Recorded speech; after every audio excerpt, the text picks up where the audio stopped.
Votre attention s'il vous plaît. Cet élément est en lingala et en français. Contactez-nous pour savoir s'il est aussi disponible en la langue de votre préférence. Veuillez aussi noter qu'il est en audio uniquement, dépourvu de ce fait d'image originaire.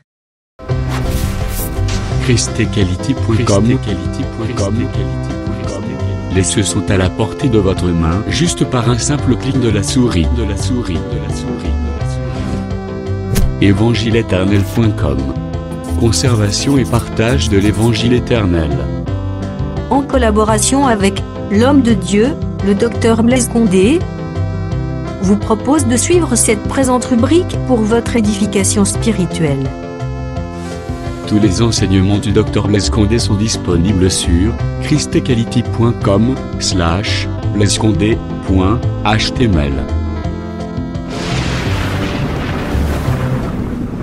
Bonne édification au nom de notre commun Seigneur et Dieu Jésus-Christ. Amen. Et il partit en vainqueur et pour vain. Quand il ouvrit les deuxièmes sceaux, j'entendis les deuxièmes êtres vivants qui disaient viens.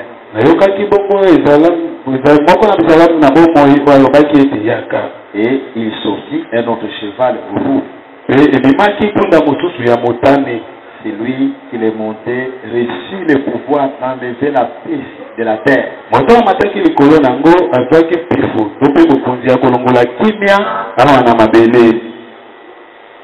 Afin que les hommes s'égorgent les uns les autres.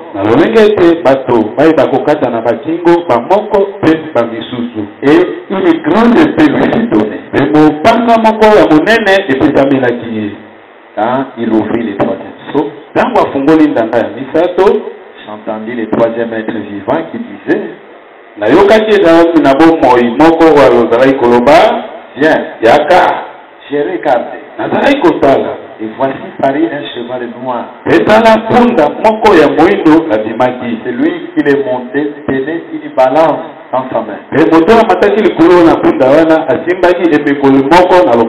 J'entendis au milieu des quatre êtres vivants une voix qui disait une mesure de blé pour un demi. Et 3 mesures d'orge pour un demi. Elle ne fait point de mal à l'huile et au vin. Quand il ouvrit les quatrième sceaux, j'entendis la voix du quatrième être vivant qui disait viens. Nous lisons Matthieu chapitre 24. Nous prenons le verset 4 jusqu'au verset 5. Jésus les répondit. Prenez garde que personne ne vous séduise. Plusieurs viendront sous mon nom, disant c'est moi qui suis le Christ. Et ils séduiront beaucoup de gens. Que le Seigneur bénisse la lecture de sa parole. Est-ce que c'est un bon ami? Ok. Nous remercions encore le Seigneur. Parce que jour après jour, il nous réunit.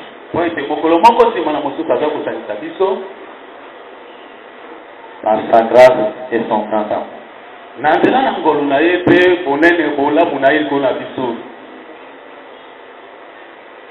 Hier, nous avons essayé de parler quelque chose.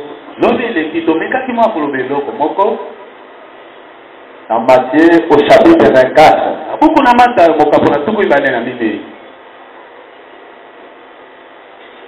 Nous étions en train de parler du temple qui devait être détruit. Et nous avons comparé les temples en question.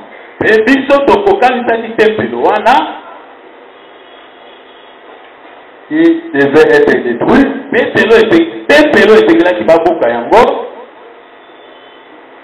au corps de notre Seigneur Jésus-Christ,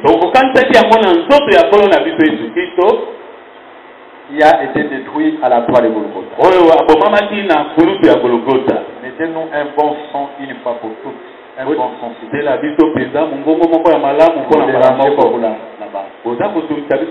sang qui arrive jusque là.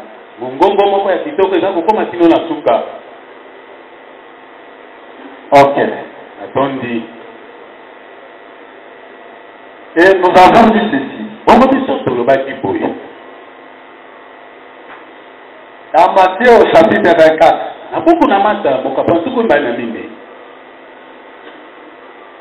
Le temple dont Jésus nous parle ne peut pas être détruit.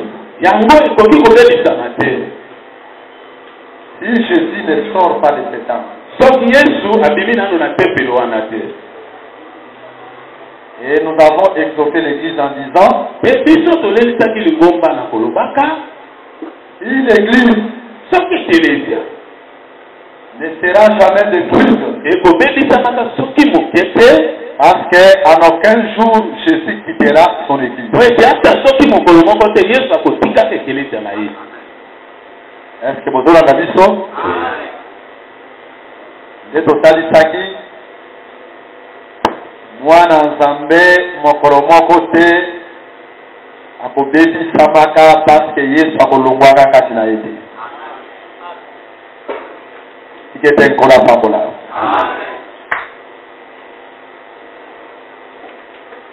Parce que Matthieu chapitre 24 est clair. Avant que le temple ne soit détruit, il faut que Jésus sorte de ce temple.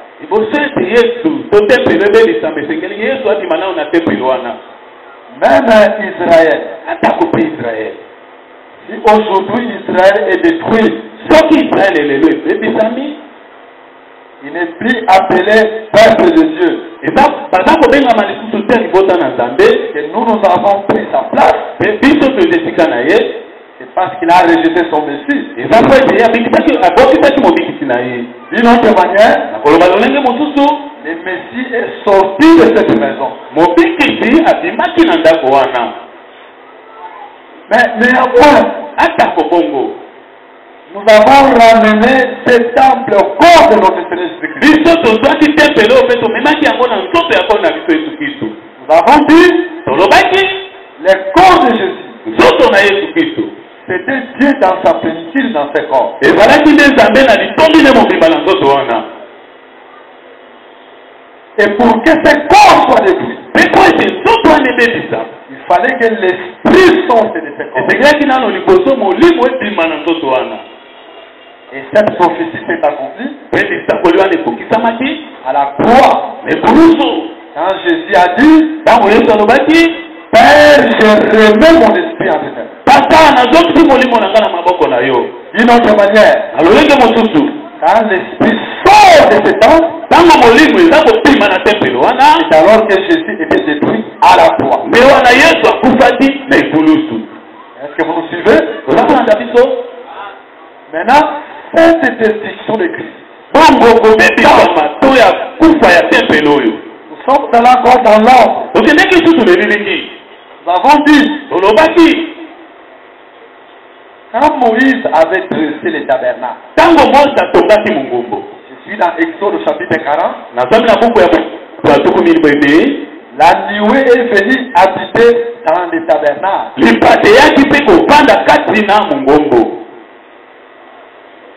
Je vais donner une autre parenthèse. Je suis en train de préparer d'abord vos cœurs.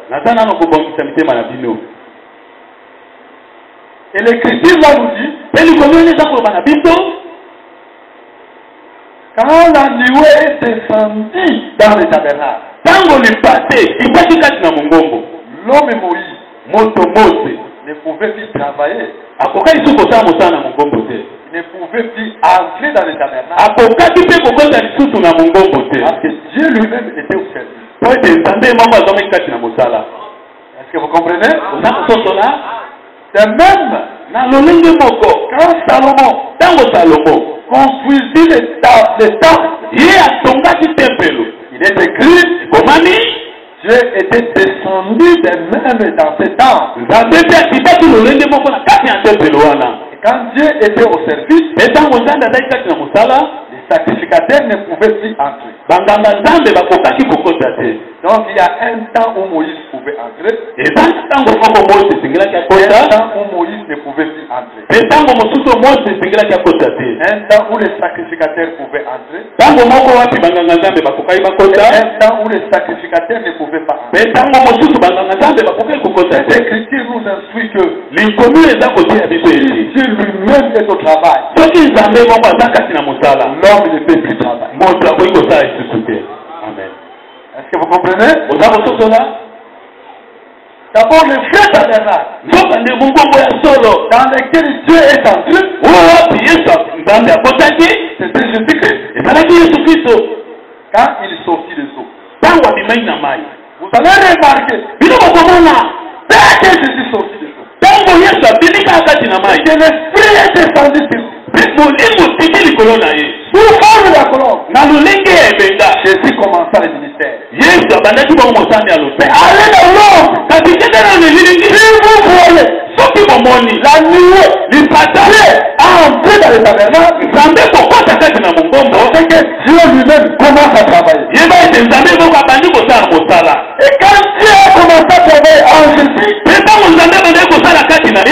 la loi n'avait plus de place. Voilà pourquoi Jésus pouvait dire, Moïse vous a dit dans la loi, il est écrit dans votre loi, mais moi je vous. Est-ce que vous comprenez? Suivez-nous d'abord comme ça. Qu'on n'a pas bon aïe. Yango tango nzambe afandi kati na motema na yo, sasa nazali suna makoki na motema na yo te. Parce que tango nzambe akitaki na kati ya temps, moto oyo abande kosala na kati akoki kosala lisusu te. Fata libanda. De même misala ete na kati ya bomoi na yo, nzambe moko azala na mosala. Nyonso ezali kofumbisa kombo na ye te, eza na ngula tekisi na yo au nom de Jésus. Mettez-la ici, mon beau Maka.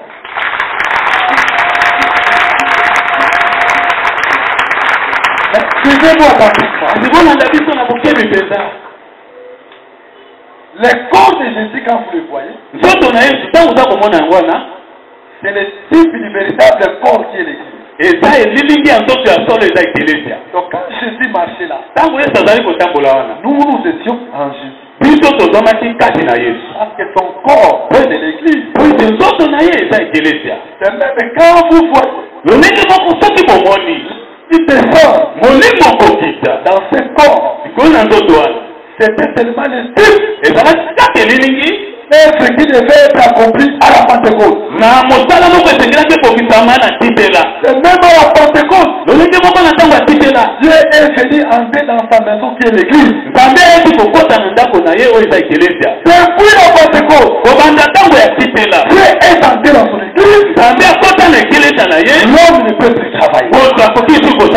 Alors pourquoi nous disons le vrai ministre de l'église,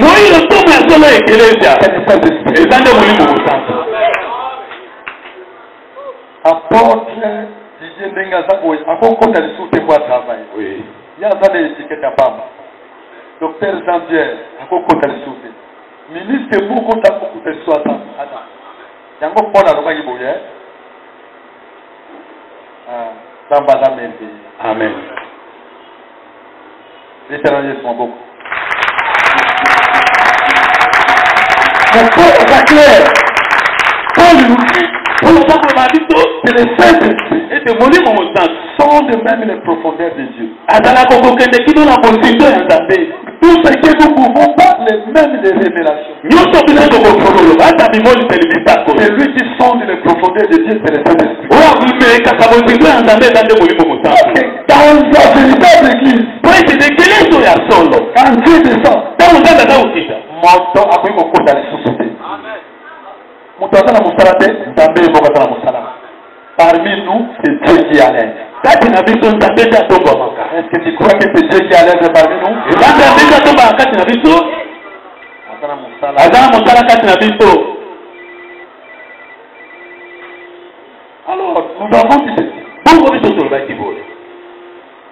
Et quand nous voyons Te ntango toza komona Jésus remettre l'esprit, Yesu kozongisa molimo les temples détruits, eza te tempelo ebebisami. l'agneau est mort. Mwana na mpasi akufi. L'ouverture des eaux Soka nde bofungwami ya ndanga est liée à la mort de l'agneau. yango ekangamaki nde na kufa ya mwana na mpate. Voilà la destruction du temple là. Tala bobebisami ya tempelo wana Sur la mort de Christ oyo ezalaki kotalisa kufa na Kristo et de la mort de l'agneau. ezalaki kaka kufa ya mwana na mpate. Si nous avons dit Na bongo biso tolobaki dans Matthieu 24, na buku na makambo kapasuku la bali lèvre de la croix, mosala na ekulusu et après cela, mpe nsima na yango nous voyons l'ouverture des eaux. toza komona bofungwami ya bandanga. C'est ce que nous voulons parler maintenant. Yango nde tolingi tolobela yango sikoyo. Et nous sommes allés plus loin. Kasi tokendeki mwa mosika Nous avons dit tolobaki dans la Bible, kati na bibilia il y a ce qu'on appelle les camps. eza nao babengaka Les camps. molako. Quand, Eza na ntango ya likambo. c'est-à-dire quand est-ce que ces choses-là s'accomplissent? Ntango nini bandanga wana eza kokokisama. Je pense que nous sommes adaptés longtemps hier. Na banda ete towumelaki mpe tovandaki mingi wana. Mais qu'est-ce que nous voulons dire aujourd'hui? Kasi lelo tolingi toloba nini.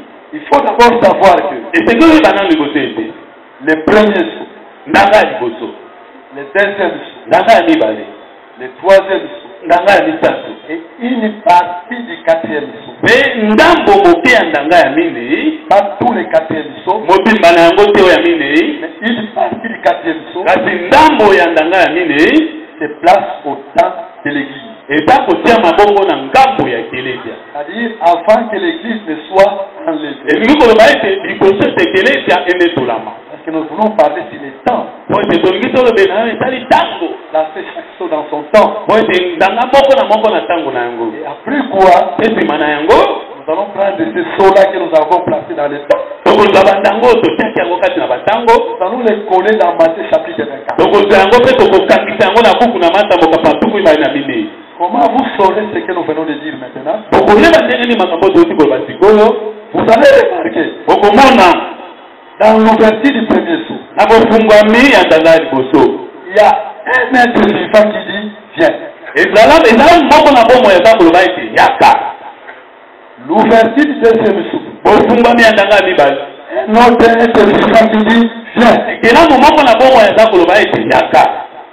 L'ouverture du troisième saut, bofungwami ya ndanga ya mitatu un autre être vivant qui dit, viens. ekelamu moko mosusu na bomo eza koloba ete yaka. L'ouverture du quatrième saut, bofungwami ya ndanga ya minei un autre être vivant qui dit, viens.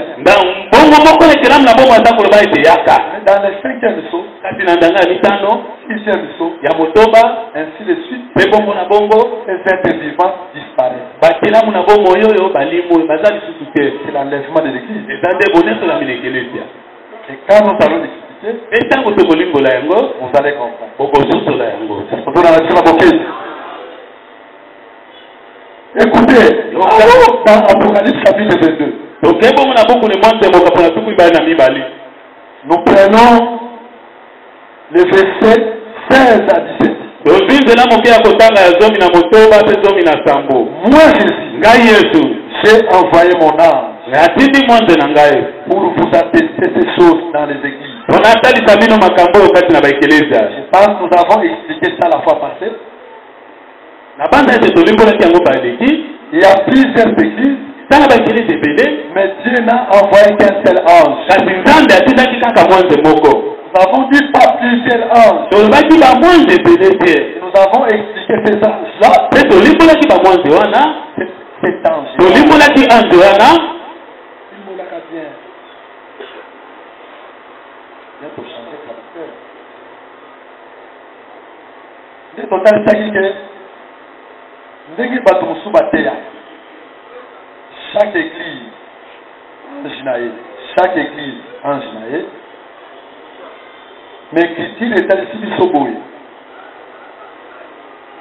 basete ange oyo bazotalisa biso dans les 7 églises.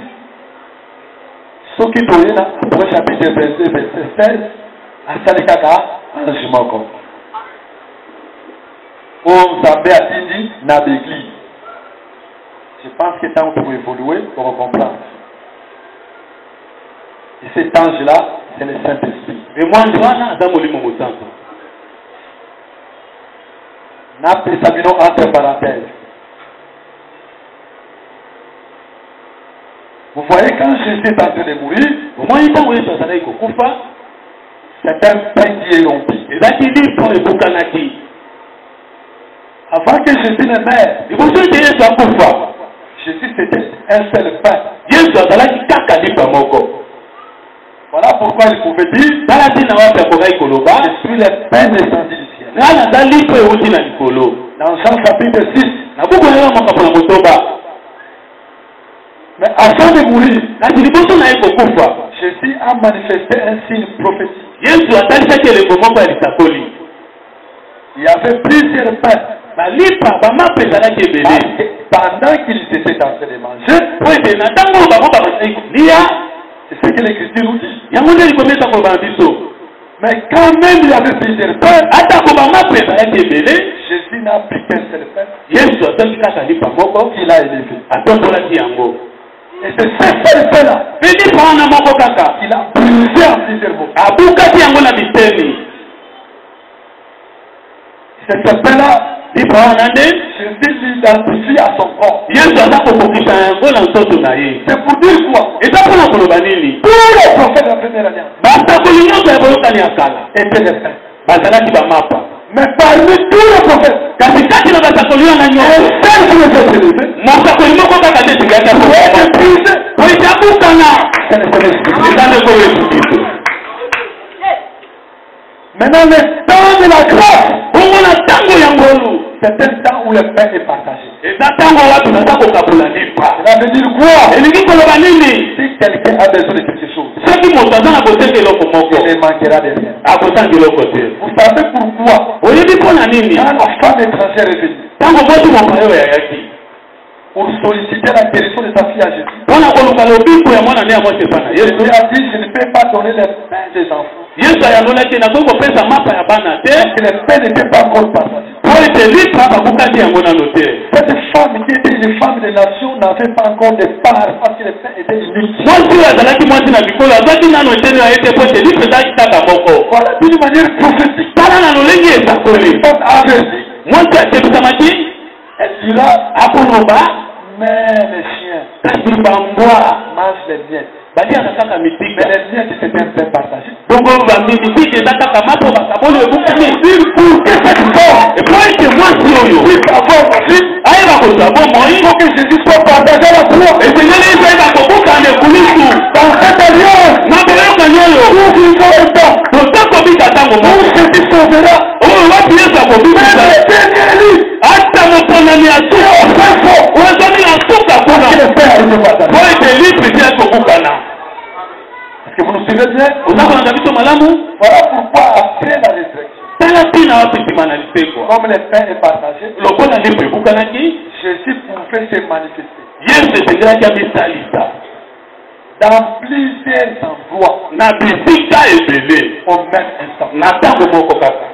Je suis dans 1 Corinthiens, nazwami na buku ya bakoliti ya chapitre 15. mokapo nazwami na mitano La Bible nous déclare, biblia ezakoloba na biso et après sa résurrection, nsima na lisekwa na ye Jésus s'est manifesté yesu amisalisaki à plus de 500 frères na bandeko koleka kama qui mitano étaient dans des endroits différents. oyo bazalaki na bisika ya Et kokesene Jésus se manifeste au même instant. kasi yesu akokende komitalisa na bango na ntango moko wana À Kinshasa, on le voit au même instant. na kisasa bakomona ye na ngokaka moko À Lubumbashi, on le voit au même instant. na lubumbashi kaka na ntango wana À moko Matadi, on le voit au même instant. na matadi bamoni ye kaka na ngoka moko Parce que wana c'est le pain qui était partagé. po ete ezali po ekabonaki Et même quand on parle de cet esprit, pe na lolenge moko ntango balobelaka c'est molimo toujours Jésus, eza kaka yesu mais en plusieurs. kasi na balolenge ebele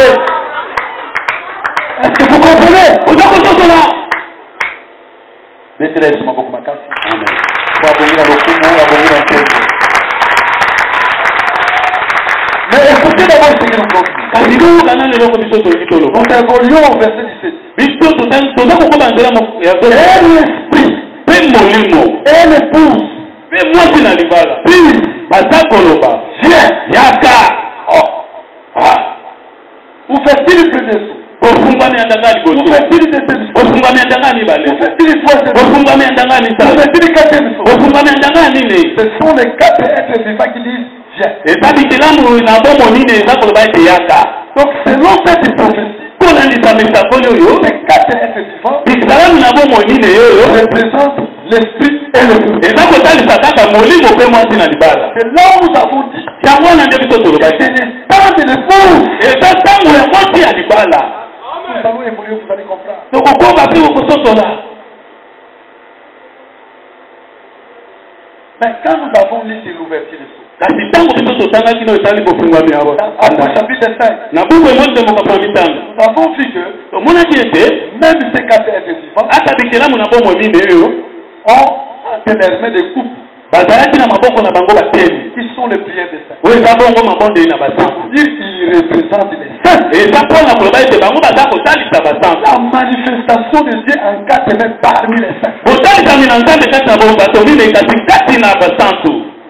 Est-ce que le peuple nous suit? Liboso baza kolanda biso. Qu'on a pas pour la vie. Comprendre. Nous continuons la lecture. Toza kokoba litangi. Et que celui qui entend dire viens. Mpe moto aza koyoka aloba ete yaka. C'est ça l'ouverture du premier saut. Viens. Yango nde bofungami ya ndanga liboso yaka. Dans la Bible, chaque verset est interprété par un auteur. Kati na Biblia molongo moko elimbonga kaka na molongo mosusu. Mais nango oyo mongaya. Totangi siko verset. Tosui siko verset 22. Nzela moke ya tuku ibali na mibale. C'est lui qui atteste ces choses. Moto aza koyoka makambo oyo. Puis, Aloba, oui, iyo je viens bientôt. naza koya sikoyo. Amen. Amen. Viens Seigneur Jésus. Yaka nkolo Yesu. Donc quand on dit viens, Ntango baza koloba yaka, ça dit viens Seigneur Jésus. elingi koloba ete yaka nkolo Yesu Kristo. Premier saut, Ndanga ya liboso, viens. yaka. Deuxième saut, Ndanga ya mibale, viens. yaka. Troisième saut, Ndanga ya mitatu, viens. yaka. Une partie du quatrième saut. Peteni moko ya ndanga ya mine, yaka. Cinquième saut, viens dans le sous. Ndanga ya mitano, koya eza lisusu Sixième te. saut, viens dans le sous. Ya motoba koya eza te. Avec la quatrième saut, Jésus déjà allé au Alobi, oui, je viens bientôt. Est-ce que vous l'avez malade? Donc, ma soeur, d'abord, le logo à retenir, c'est la taille, épouse, au temps d'église avant l'être. Ntango ekeleza liboso na bonetolami. Ça d'abord, c'est le premier argument. Yango nde maloba ya liboso. Le deuxième argument, Malobo ya mibale. vous allez remarquer dans l'ouverture du quatrième saut, Bino bokomona na bofungami ya ndanga ya mine. c'est un aigle qui vole. Eza bongo mpongo aza kopimbwa. Mais c'est l'enlèvement. Yango nde liletwa.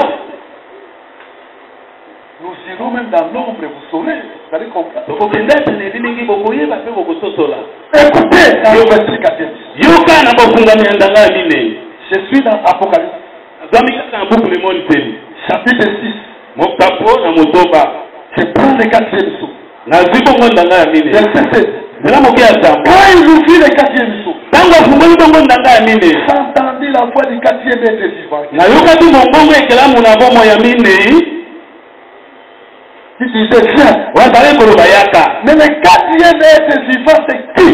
Bongo ekelamu na bomo ya mine eza nani? Allons dans Apocalypse chapitre 4, Toke bongo na buku lemonte mokapo na mine. où on nous parle des quatre êtres vivants. Wapi baza koloba na biso na bikelamu na bomo ya mine.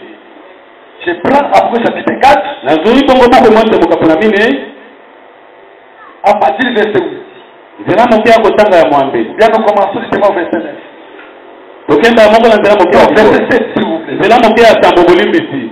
Le premier être vivant, Bongo kelamu na bomo ya liboso. c'est semblable à un lion. Akokani bongo na kosi. Ça avec l'ouverture du premier saut. Yango nde bofungami ya ndanga ya Quand liboso. nous allons évoluer, Ntango tokokoba, vous allez comprendre pourquoi seulement bino bokososola mpo na nini kaka c'est le premier être vivant bwekelamu na bomo ya liboso qui est un lion oyo aza kosi qui a crié avec la voix du tonnerre. oyo agangaki bongo na mongongo ya kati. Le deuxième être vivant n'a pas crié avec la voix du tonnerre. Bongo bwekelamu na bomo ya mibale agangaki na mongongo ya kati te. Le troisième être vivant non plus. Oyo ya misato mpe te. Vous comme les quatrièmes par la voix du donc amine atangaki na mongongo lokola kati ete donc le tonnerre c'est la voix du lion. bongo kati ezande mongongo ya kosi Et on va expliquer quand on va donner les détails sur les premiers sons. pe tokolimbola yango ntango tokolobela yango mike mike na kofungwama ya nzaka liboso na bamakomi misusu Nous évoluons. Le deuxième est vivant. nzambo na momo ya mine est semblable à un veau. akokani bongo na ngombe Avec l'ouverture du deuxième saut. na bofungwami ya ndanga mibale Le troisième est vivant. ekelamu na bomo ya À la misala face d'un homme. aza bongo na elongi ya moto Avec l'ouverture du troisième saut. na bofungwami ya ndanga Et le quatrième est vivant. pe ekelamu na bomo ya mine Est semblable à un aigle vivant. akokani bongo na kongo aza kopimbwa C'est tout on a dit. nawa nde balobi Dans l'ouverture du quatrième saut. na bofungwami ya ndanga ya mine L'aigle doit s'envoler. bongo mpongo esengeli epimbwa Il s'agit de l'espoir de l'église. po eza bongo bonetola na ekelesia Est-ce que l'église me comprend? ekelesia aza kososola Allons dans l'homme. tokende na lelilingi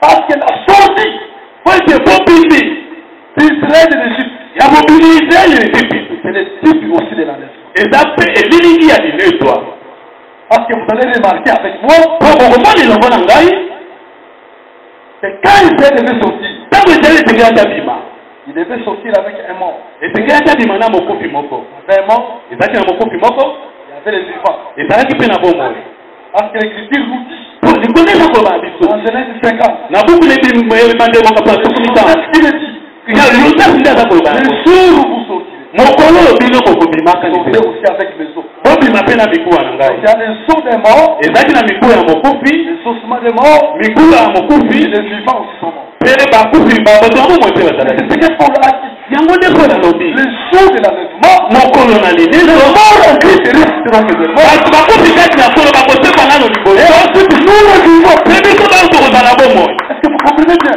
oza kososola Et malamu quand Israël est sorti, mpe ntango israele abimaki Dieu est venu de prendre nzambe ayaki kozwa bango comme un nez.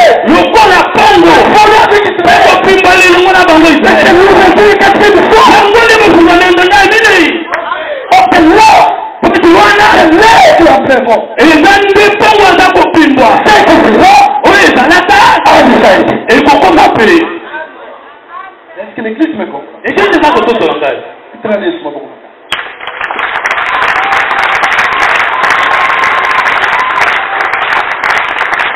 Écoutez, je vous passe cette écriture. oyo kanazela bino likomi oyo Je suis dans le livre nazwami bongo na buku d'Exode au chapitre 19. buku ya bobimi mokambo na zomi na libwa Nous lisons au verset 4.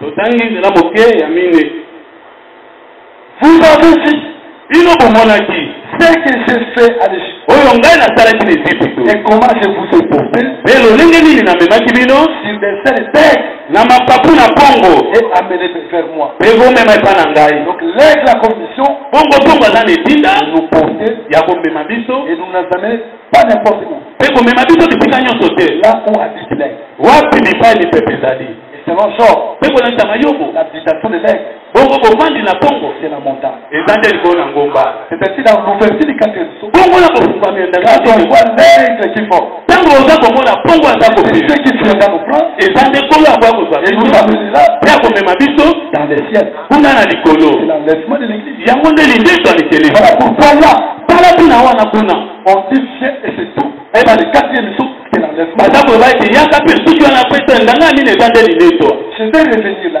nakotungela À wana cette écriture. na likomi wana Chers bien-aimés, balingami vous allez remarquer encore une chose. bino bokomona lisusu eloko mosusu Et quand ete ntango les serviteurs d'Abraham mosali na abraham devaient aller chercher une femme pour Isaac, esengeli akende koluka mwasi moko et mpona puis dans isaka Genèse chapitre 24, nazwa ntongo na buku ebandemo kapatuku bayina minei les serviteurs est parti, mosali akendeki et les serviteurs a pris la femme, mpe mosali azwaki mwasi les serviteurs devaient retourner. bongo mosali esengelaki azonga Il était pressé pour retourner. yawelelaki mpo ete azonga Non seulement lui était pressé pour retourner, kaka ye mpe awelelaki mpo ete azonga même la femme aussi était pressée. kasi mwasi mpe azalaki na lombango ete azonga Est-ce que vous comprenez cela?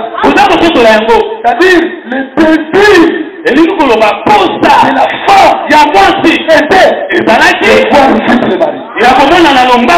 Donc, l'esprit vient exercer la femme.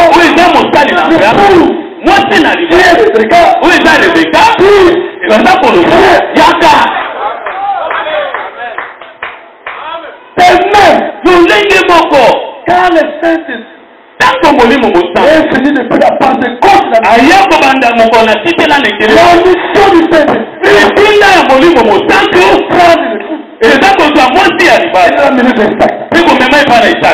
c'est pour dire quoi? Le Saint-Esprit ne quittera comme l'église tant que nous ne sommes pas enlevés. Parce que sa mission c'est de nous enlever. C'est qui a été, mais le désir est fort. Par son abomination, il se commet ce qui nous quitte sur cette terre. Moi, Amen. Parce que l'esprit et le tout-puissant viennent. Parce que ceux qui ne savent pas dire mon foi, ça n'a aucun motif, mais souci à ma cabane. C'est ça, le premier saut. Le deuxième saut. Le troisième saut. Le quatrième saut. Maintenant, revenons non plus. Vous avez remarqué, quand Dieu était descendu, comme l'aigle, on a enlevé avec deux ailes. Et les deux ailes là, c'était Aaron et Moïse. Dans Psaume, chapitre 105, verset 6, l'Église a envoyé seulement deux prophètes pour délivrer Israël. Moïse et Aaron. Ce sont les deux ailes. Maintenant, par rapport à l'église, il faut comprendre l'assemblée dans laquelle nous entrons aujourd'hui. Ils sont certaines celles qui doivent nous enlever. Moïse ne savait pas parler. Mais c'est Aaron qui devait parler. Et quand Jésus est venu dans la scène, comme nous l'avons dit dernièrement, c'était le vieux Moïse. Parce que Jésus dit là, dans Jean 8, pourquoi ne comprenez-vous pas mon langage? Jésus ne savait pas parler. Jésus bégayait. Parce qu'il parlait en parabole. Mais il fallait que la bouche vienne. Et nous avons dit cette bouche, c'était le Saint-Esprit. Qui devait expliquer, rendre ce qui est en Jésus, et nous annoncer. Écoutez ce que nous allons encore ajouter. Parce que Jésus, qui bégayait, c'est l'écriture. Parce que l'écriture bégaye. L'écriture ne parle pas. Il faut qu'il y ait Aaron. Aaron, c'est l'inspiration de l'écriture. De même, les deux choses pour enlever l'écriture et son explication. C'est Moïse et Aaron. Ceux qui aussi quand ils commis à Pamba, c'est fini. Moïse soka kedanga azobégeye Israël akobimate. Faut pas comprendre yete. Mais il faut Aaron. D'une autre manière, faut te connaître la même chose ça. Ndamba pesi biso likomi kaka te, ndamba pesi biso so ndimbola likomi. Bisika nyonso ndimbola likomi ezali te bato ba connaître la matin. Parce que les personnes qui doivent enlever l'église, kete nzambe wa peso ndimbola mukolo wana kanisa. Amen.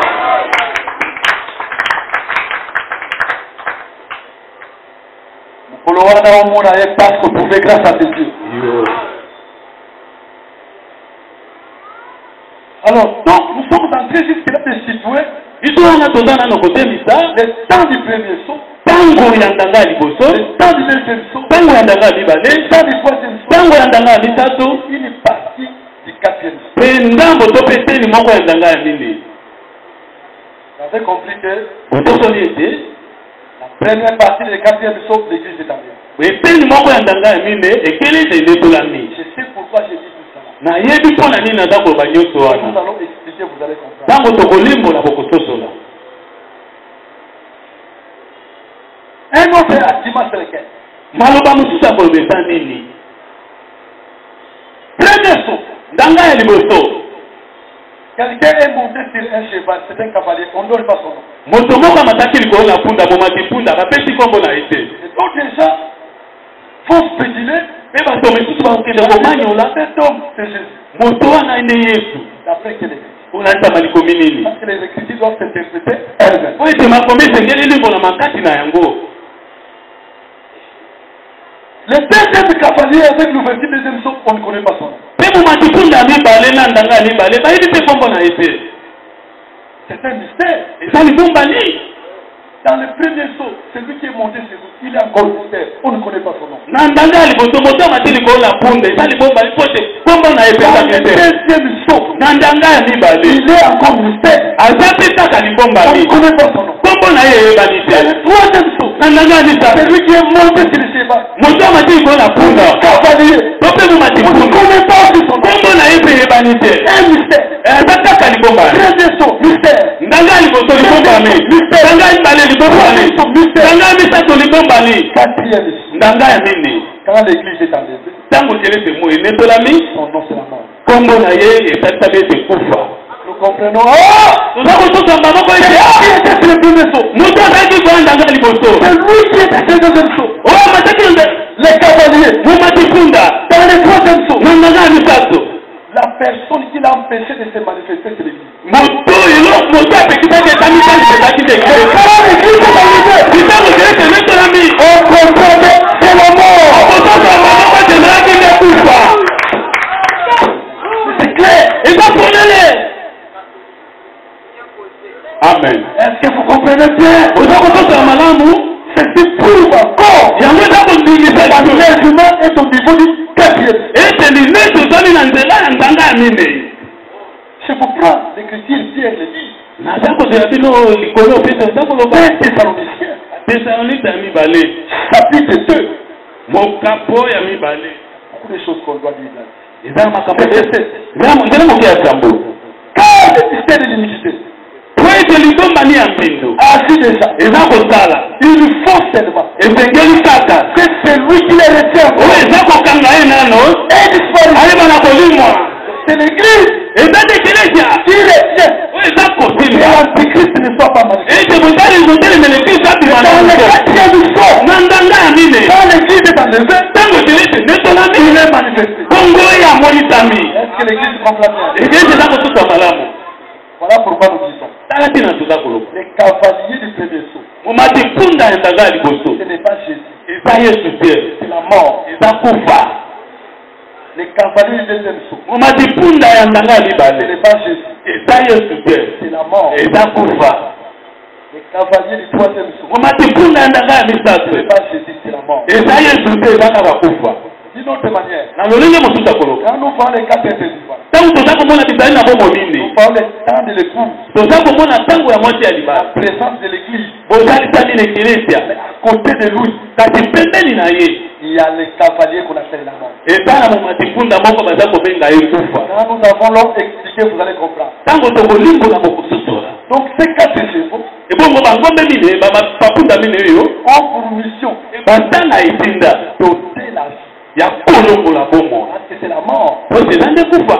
La Bible nous déclare bibili eza koloba biso dans 2 Timothée, na batimote ya mibale chapitre mokapo na liboso 1, verset 10. nzela moke ya zomi Dieu a mis la vie et l'immortalité dans l'évangile. po ete nzambe atya bongo te kozanga kokufa kati na sango malamu. Ôter la vie, on a dit prêcher mal la parole. kolongola bongo elingi koloba ete kotia liloba mabe Réciter l'évangile véritable. koboka sango malamu ya solo. C'est ça la mission de ces cavaliers. yango nde etinda ya bamatipunda C'est lui qui est là-dedans. po ete moto azangi ya na likolo Son nom c'est la mort. yango na ye nde eza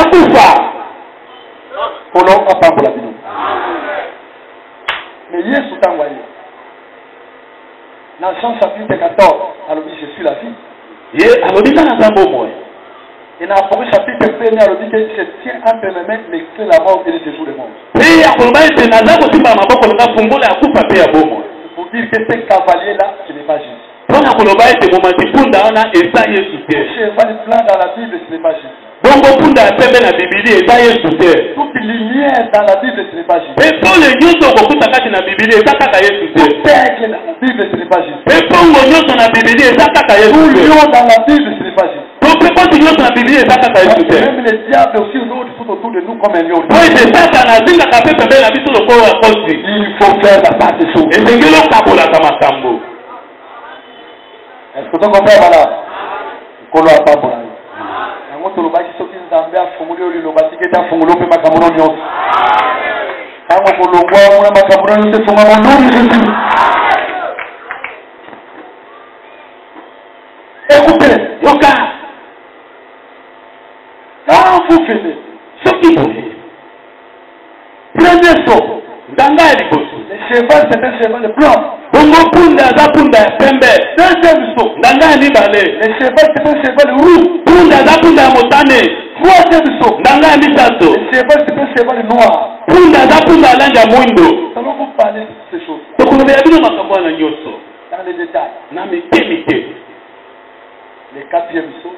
Le cheval a une couleur pâle.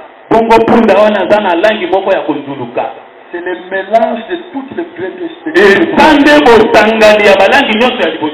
Quand vous expliquez, vous comprenez. D'une autre manière, cheval a les bossés dans les sous. Ça c'est l'iniquité. L'iniquité a acheté ça. C'est dans les sous. Il y a mis dans les sous. Il y a mis les taux dans les sous. Donc, premier cheval na 4. Deuxième cheval na 4. Troisième cheval na 4 pour être les soumous et tombe. Mais on n'a pas dit ça qui est brave. Quand est-ce que Israël a compris? Quand les soumous y a amoréen et que tombe. Donc, quatrième cheval, il dit qu'on a les soumous y a amoréen et tombe. Parce que les soumous y a amoréen et tombe, Israël va s'assurer les choses. Quand les soumous et tombe, l'église doit être. Mais c'est qui? Est-ce que l'église me comprend? Ça va pour bonne vision. Mon qu'il est que Bandara faut s'essuyer.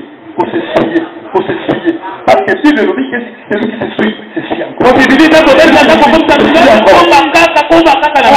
mesure mon qu'il est s'essuyer, Nangambo Moussus, passant pour se sanctifier. C'est lui qui s'essuie, c'est encore. C'est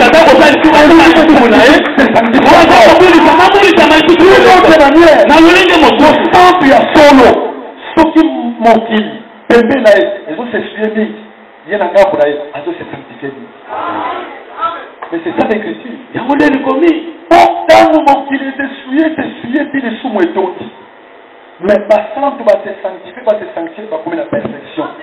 C'est ça le quatrième chiffre. Il y a un modèle. Est-ce que le peuple me comprend? Il faut que la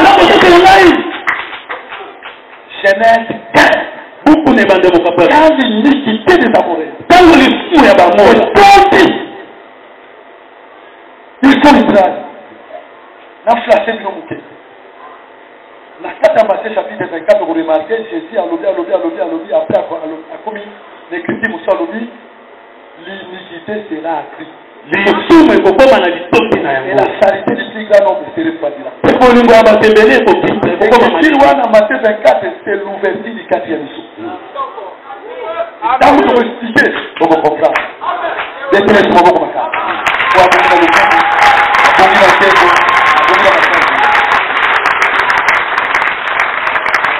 Nous allons placer tous ces choses-là dans Matthieu 24. Vous allez comprendre toutes ces choses.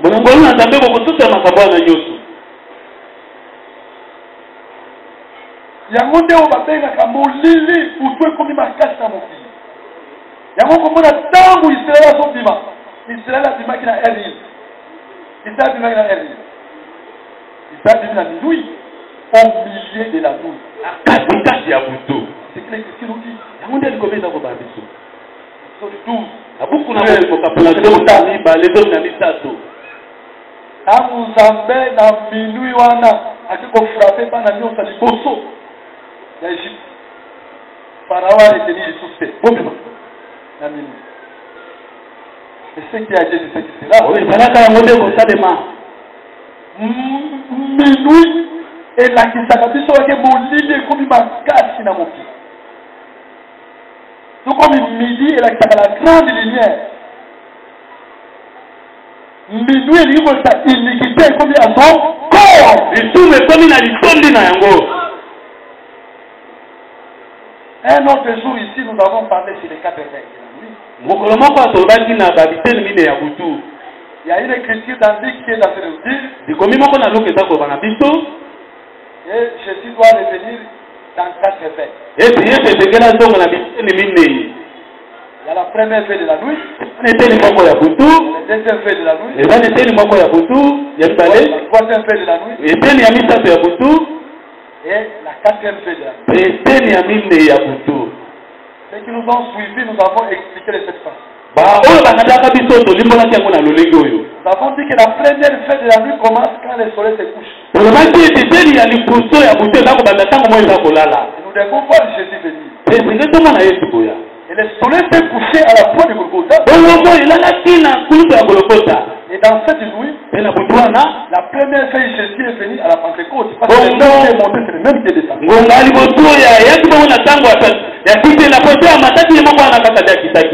deuxième veille de la nuit, c'est minuit. Les écritures sont claires. Nous devons voir Jésus venir. Nous avons dit que c'est l'enlèvement de l'église. Le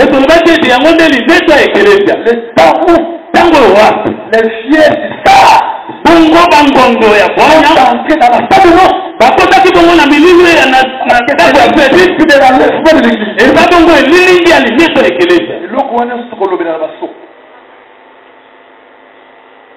La deuxième veille.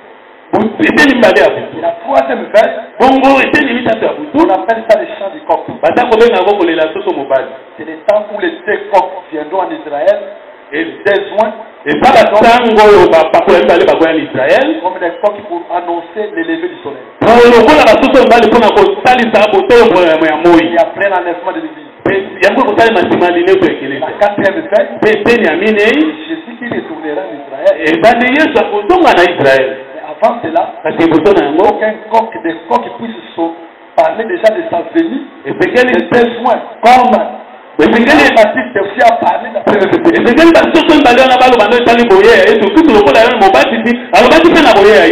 Ça c'est seulement une parenthèse pour vous faire connaître que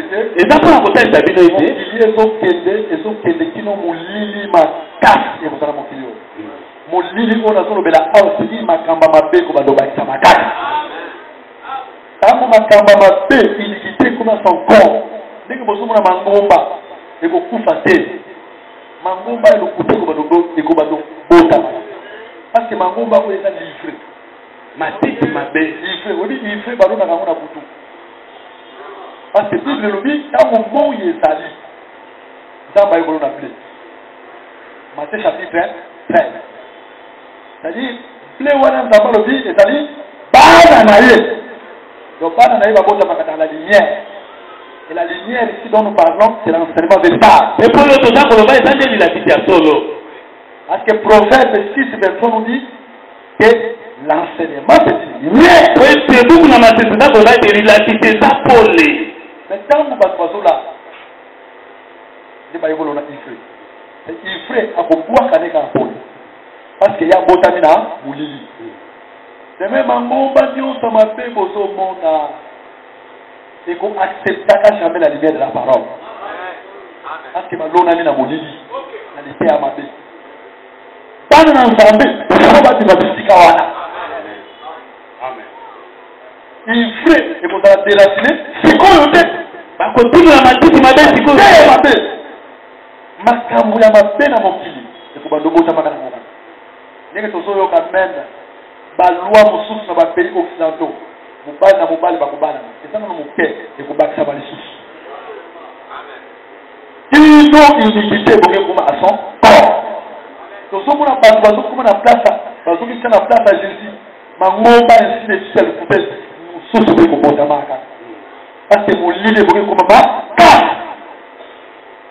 ntango unité ezokoma son corps biso foto bima ndenge ezali il faut yeba koza na promesse na mabele oza moleki nzela un jour okoza na ndenge kolo capable na yo.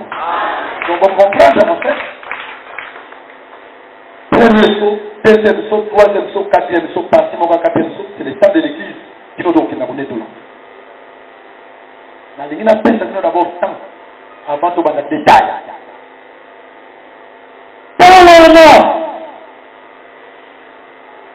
C'est le même temps où on va les abyssaux dans Apocalypse chapitre 12. Il y a Apocalypse 12. La beaucoup de monde c'est mon caponaison n'a mis balé. Après chapitre 12, nous allons lire rapidement. Beaucoup de monde c'est mon caponaison n'a mis balé. À partir du premier verset. C'est là mon gars content à l'icône. Un grand signe parle dans le ciel. Et le moment où on monnaie les bimatis dans l'icône. Une femme enveloppée du soleil. Moi tout mon corps l'attaque moi. La lune sous ses pieds. Une couronne de 12 étoiles sur sa tête. Il était enceinte. Et elle criait étant en travail et dans les douleurs de l'enfant. Un autre signe parut encore dans le ciel. Et voici, c'était un grand drapeau rouge frais. Et il y a cette tête. Et plus grand. Cette tête. Les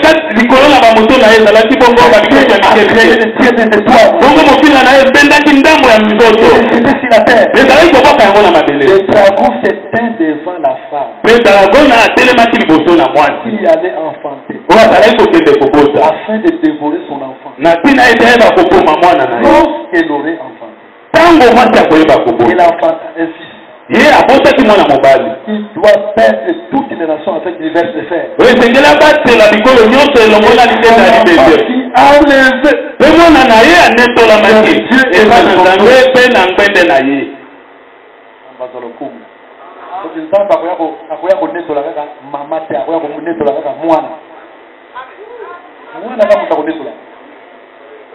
Est-ce que vous me suivez? Je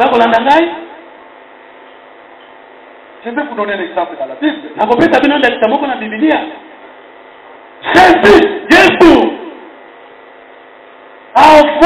Jésus a envoyé des disciples. Allez délier. L'anneau. Venez avec sa mère. Délier l'anneau. Il va y avoir maman. Mais écriture mon côté est allé ici ce que maman a kotaka na ville à Jérusalem. Ce qu'on s'en a où il y a qu'on l'a dit. Oui. J'ai son matique à l'école moi. Parce que moi, je n'ai pas kotaka dans la ville du grand roi. Mais c'est ça. Même Zacharie, Atabouk le Zacharie, le dit, et ça pour le bayango.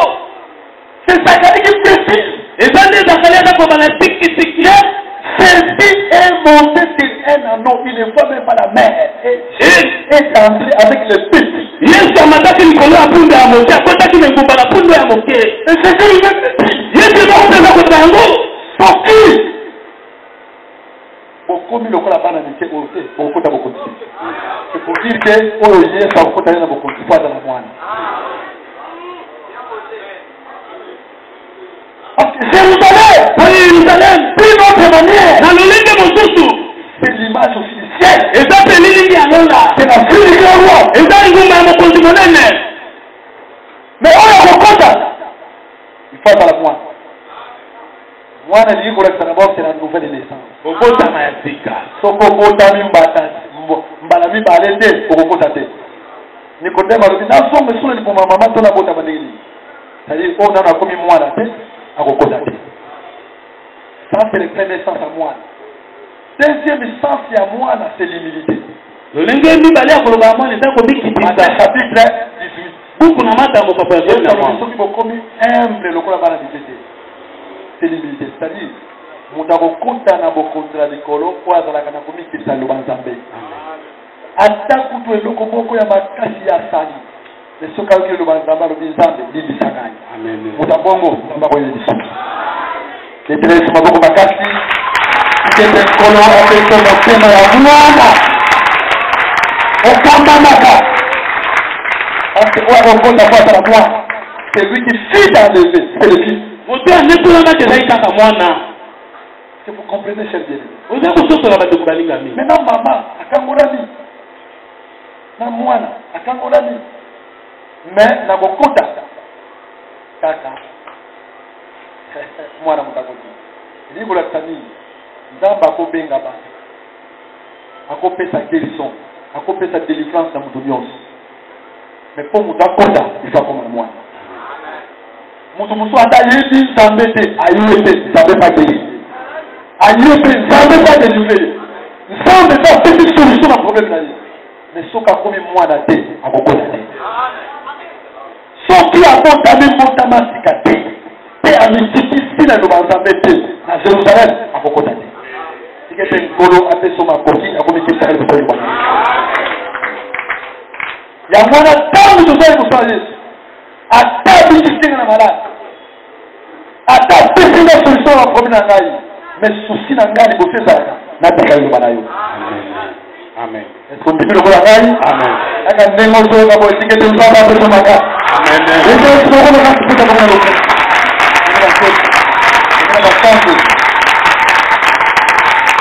mais yo kanani.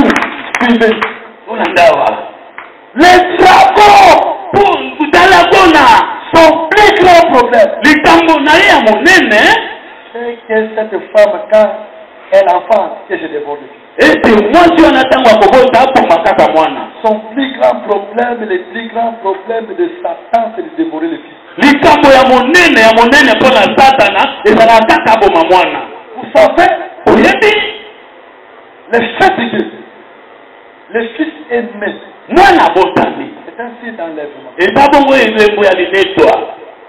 autre manière, moi, c'est un douleur l'enfantement. C'est-à-dire, premier saut, deuxième saut, troisième saut.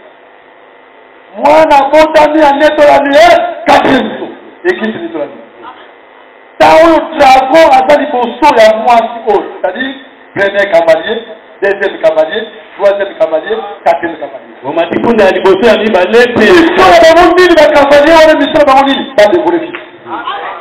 C'est les dragons. Est-ce que tu comprends bien? Nous ne sommes pas contre le lot qu'on va l'oublier à de plusieurs manières. Ça va te laisser que moi, je suis là, et je vais vous expliquer, tant qu'on va se l'enlèvement. Donc, mon canal, Jean chapitre 5. Donc, on a eu mon capitaine de Nabotoba. Tant qu'on va rapidement. Jean chapitre 5. Beaucoup na yo ne mokapona domi na mutoba. Bible lobi na bisoboye.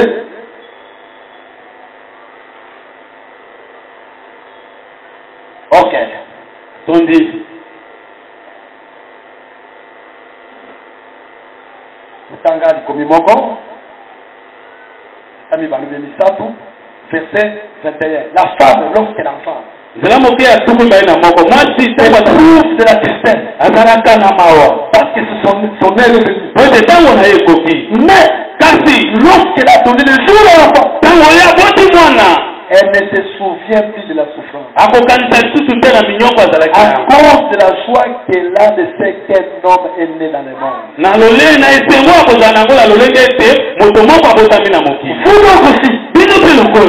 Vous êtes maintenant dans la tristesse. Mais je vous révélerai. Et votre cœur se réjouira. Et lui ne réagira votre joie. Mais c'est ça à cause de la vie de 18. Cette femme, pendant le jour de l'enfantement, sont toutes les épreuves que nous en dirons. Et moi, on a posé la carte. Il faut me madurer l'enfantement. Ce que l'on a ensemble, quand il casse la yo, tu as fait dans la yo. Pour qu'on continue sans banane. Yo, ce qui va persécuter la yo, c'est à cause de cette parole pour me tourner. Parce que quand le fils entre, oui, c'est ça le moment à côté, persécution. mitungi tekoya. Mais nini qui mokili c'est quand le fils de Jésus est né. Tango Yesu abotamaki. Même Hérode est tremblé. Ata Hérode kubu monene alenga Tout va trembler. Parce que le fils est là. Pointe moi nazali. Là où il y a le fils, Et puis moi nazali. le fils apporte Moi na memaka la perfection. okoki. Hérode dit autrement, Hérode na koloba lolengo c'est mosusu. le chameau qui voulait dévorer le fils. Ezata la bonne lingata to mamona. Mais le fils Kasi moi mobali ne peut jamais être dévoré. akoki kokufa ata. Oyo nsamba tekesa yo. Moto moko ta kobotola. Même Nzambe soki asali yo eloko moko ata bando basangani po ete balobi moto oyo bandi kobela abiki bosiko po tokende kokotela ye baceremonie ata basali nyonso baokoka te ate mwana badevoraka ye. tokobyamala Nzambe soki apesi yo mpe liloba na ye moto moko takobotolaka yo parce mwana badevoraka ye te. Nzambe apesaka lobiko une fois pour toutes les mamans. Soki apesi pino oyo kolekolaka moto moko takobotola. Amen. Ata faiblesse eyeli yo eloko ezolakisa koza mwana Nzambe okosongela Nzambe. Mais Nzambe esali na ye akobotolaka te. Amen. Sur akoya akoya kozwa ye. Amen. Désolé maboko parce que lobiko ezali mpona ye. Le fils ne peut jamais être dévoré. Wana mobali ata soki mokeke bakoki koboma ye. Ngai nakoki kopesaka mbongo ebele te en plein air. Soki basengi par exemple collègue natana aza na $1000 na kotombola mosapi te mpo bandoki baza na église. Mbongo wana soki Nzambe moto apesa yo yango mwana bakoki kodevore te. Ata bandoki batelemi bakoki kodevore te. S'il faut contribuer pour l'être de Dieu, ata balobi pesa loba parce que la Bible veut te montrer par témoignage. Mutu tel atekaki lopango aye kopesa mbongo c'est-à-dire l'église mobimba bayeba biloko yango kopeta mosusu ezalaka malamu mpe te fortifie mpe bato mosusu c'est comme des témoignages. Là lokola matatoli. Nzambe atalaka conscience ya motu motu na conscience na ye soki azopesa na esprit ya orgueil te ata na miso ya bato apesi na esprit ya orgueil te Nzambe aza na nsima na yango. Parce que Dieu juge l'intérieur. Oui, c'est ça, mais Dieu c'est dispersa dans sort de Zambatera na kati. Kolo apambola. Mbongo na yo mutu moko tango kanga yango. Soko ça la difficulté, yebake Nzambe ka muta permettre. Mais en réalité mbongo no mutu moko tango kanga parce que on Nzamba pesi yo ka ko développer. C'est les autres Nzamba pesi yo. Satan a atteint un mouillé par au sein de sous maladie. Solution Nzamba pesi na progrès. Satan a besoin de mouillé. Parce que les filles, les pêches avec des filles. Oui, c'est moi na mobile oki kokufa soki mokete. Yoka siko na l'ordre. Pharaon c'était aussi un dragon. Falo azalaki ke dragona. Pour ça na ezalaki Israël matin parce que kobima Israël c'est l'enlèvement. Moi na botama te. La preuve avec etango Israël no botama. Nzamba ndenge j'ai appelé mon fils hors d'Égypte. Ngai nabendi mwana nga mobali libanda na Égypte. Sinon de manière Na lolenge mosusu c'était toujours l'image de l'enlèvement. ezalaki kaka elilingi ya linetwa. Pharaon comme étant les dragons. Falo oye kozalaka lokola dragona. Les cavaliers. Ope momati punda. Mission nango eza nini? Et que les fils ne soient pas nés. etinda nango eza kaka ete mwana mobali abotama te. Malgré nyonso asalaki Pharaon mais Israël abimaki kaka. Tout ce que le diable peut faire, moi dans Zambé a copié kaka. Et là, comme mon côté pour retenir les saluts des enfants de Dieu. Est-ce que vous comprenez là? Il faut tant pour la tête et les yeux, le bac et les plus grands antéméras, n'a copié kaka. N'a copié kaka au nom de Jésus. Là, c'est le plus que ça n'a gagné. Et fort n'a gagné. Mais hier soir, le bar, où il y a 6 000 euros comme tout le monde, n'a copié kaka. N'a copié kaka. Est-ce qu'on a dit madame? Parce qu'on s'en va, c'est qu'à yo, bah, vous copié kaka. Na ndenge otambolaka na assurance wana mais yoka sikoyo na livre ya Miche ndenge Miche alobi na Miche azopesa biso prophétie moko ya kitoko ya Matthieu chapitre ya après chapitre 12 Miche azoloba boye Miche chapitre 5 Et toi, Bethléem, Ephrata, et dit entre les piliers de Juda. Et toi sortira pour moi celui qui dominera sur Israël. Et dont les activités remontent aux temps anciens, au jour de l'éternité.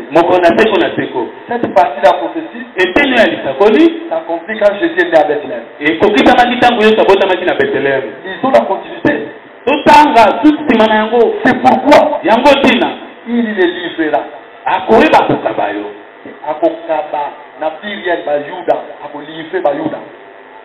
Jusqu'au temps où enfantera celle qui doit enfanter. Et les restes de ses frères reviendra auprès des enfants d'Israël.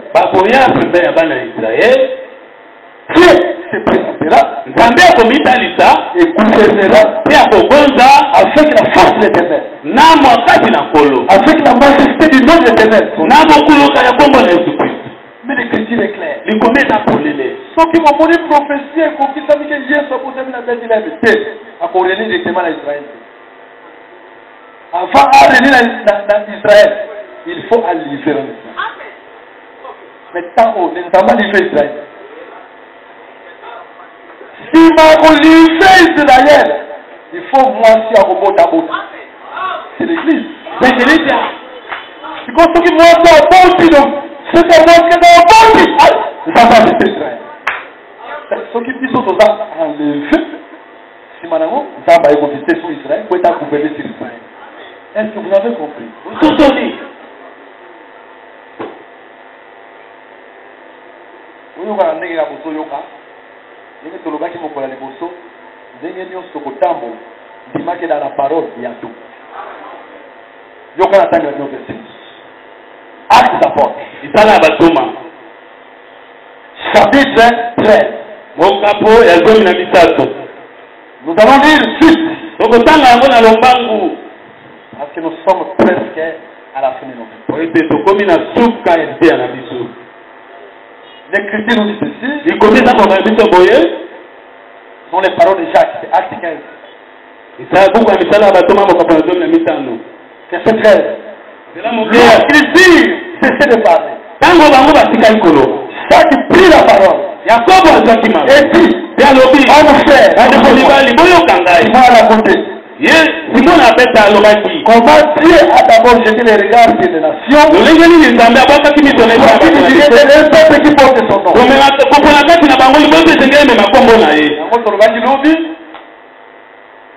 Dans Batiki Rachel, Azul Leia, Azul Bisso. Jeté les regards et pas Bisso Bapaya. Et après cela, ça compte les paroles des prophètes. C'est l'autre écrit. Après cela, je reviendrai de sa fille. J'en réparerai les ruines. Et je la redresserai. Afin que les restes des hommes restent le Seigneur. C'est ça la prophétie. Tamba tiki Israël azwi biso mais simanango akozongela ka Israël. Mais quand soki biso tonetolami simanango akozongela ka Israël. Est-ce que vous comprenez? Polo apa pour la Bible. Maintenant ouverture ya septième saut ezalaka ensemble ya baso nyonso. Septième saut ezalaka ezwi baso nyonso. Septième saut ezwi premier saut. Deuxième saut, troisième saut, quatrième saut, cinquième saut, sixième saut, septième saut. Pourquoi? Parce que chiffre 7 est dans la perfection. Chiffre 7 est dans la perfection. Autant vous semblez dans vos coquilles. Il y a un mot qu'on a dans un zamba qui est là qui dit qu'on est en 7. 7 jours quand zamba qui est là. C'est la perfection. Et dans vos coquilles. Quand vous avez ouverture la 7e sur la prochaine chapitre 8, vous avez un ange qui est offrir parfum. Si ma costille ça va offrir parfum, je monte à boîte dans la vérité, pour le bango plus tard. Mais tant qu'on a offrir parfum, c'est le temps de l'église. yango tolobaki c'est le sang ya 4 êtres vivants bango mpe basala coupe bazolobala les parfums wana ce sont les prières de saint maladi wana eza mabondeli ya epuis kuna mpe ange wana azokofrir parfum akoti balobi ke parfum azokofrir c'est les prières de saint c'est le temps de l'église na ntango ya ekelesi premier saut ndanga ya liboso ndanga ya mibale ndanga ya mitatu mais après l'enlèvement kasi nsima linetwa cet ange-là eza mosusu c'est Dieu lui-même mwasi wana eza nde nzambe plus tard ntango tokoexplike bocomprendre mais ntango asilisi azwi moto abwaki na mabele comprendre moto wana ekobwaka na mabele eza nini ce sont des fléaux nzambe akoenda kofrape la terre eza bitumbu nzambe akopesa na mokili donc lelo tokeka kosalisa bino kaka ke tant ya premier saut tant ya deuxième saut tant ya troisième saut na partie moko ya quatrième saut c'est le temps de l'église ata tosali démarche oyo tosali awa comprendre malamu par la grâce de Dieu oui eza temps oyo l'ange va offrir les parfums il entre dans les tabernacle c'est comme Jésus qui est ressuscité eza lokola yesu ntango yesu aseko avec nzoto mosusu c'est l'ange de l'église eza mwanza ya eklesia c'est lui qui entre dans le temple véritable pour offrir les parfums ye nde aza kokota na tempelo azolo mpona kopesa kotumba kaka expliqué sous partie wana de lobi sikoyo nde tokobanda sikoyo détail ya premier aussi premier saut totie na Matthieu chapitre 24 nzambe asoki lobi tokosome le premier saut deuxième saut totie na Matthieu 24 même troisième saut ndenge nzambe akokamba kuti ndenge toko évolue ndenge akokamba biso lelo elonga tokoki kosouete yo ete nyonso nzambe apesa yo moto moko tabotola au nom de Jésus l'église maboko makasi pe katina le komo katina le tembo katina la porte de Dieu nous avons donné la gloire kemi mato tapera ndenge toki lobalelo yebaki liloba nzambe ebimaka pamba te liloba nzambe ebimi c'est pour un but nzambe alingi apesa yo vraiment assurance oyebaki ndoki nganga satana aza na ngula likolo na yo te yango sasa yibi. Merci d'avoir suivi ce message et que Jésus-Christ vous bénisse. Si vous avez une question à l'intention de l'homme de Dieu, si vous voulez que l'homme de Dieu prie pour vous, si vous voulez vous confier à l'homme de Dieu, ou si vous voulez tout simplement bénir l'homme de Dieu, contactez-le directement si ses coordonnées sont disponibles depuis sa page. Sinon, contactez-nous et nous lui transmettrons vos préoccupations. N'oubliez pas de faire un tour à notre page évangélisation pour voir en quoi vous pouvez vous rendre utile à Christ par cette œuvre. Que Dieu vous bénisse tous. Amen. ChristQuality.com. Les cieux en un clic de la souris. Évangile-éternel.com, le site de l'évangile éternel. Christ et Quality Fondation, équilibrer la manne ramassée dans le désert de sorte que chacun ait un maître.